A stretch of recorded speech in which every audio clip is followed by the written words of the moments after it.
যেসব নারীকে আমি গোপনে ভালোবেসেছি তাদের সঙ্গে আমার কখনো বিচ্ছেদ ঘটেনি।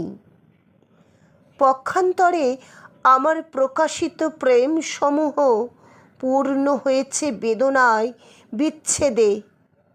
তাই মনে করি প্রকাশিত প্রেমের তুলনায় অপ্রকাশিত গোপন প্রেমই ভালো। যাকে ভালোবাসতে ইচ্ছে করবে তাকে আমি গোপনে ভালোবাসব। যাকে ভালোবাসি তাকে কখনো তা জানতে দেব না। আমার প্রেম প্রত্যাখ্যান করার কোনো সুযোগই সে পাবে না।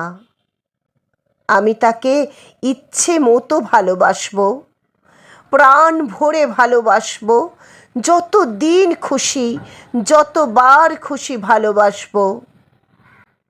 এই সিদ্ধান্ত গ্রহণের পর থেকে আমি ভালো আছি। শুধু ভালো নয়, খুব ভালো আছি। প্রেম নিয়ে আমার সকল উদ্বেগ, উৎকণ্ঠার অবসান হয়েছে। প্রিয় নারীদের ভালোবেসে আমি এখন পরম স্বস্তিতে আছি। আমার আর কোনো ভয় নেই।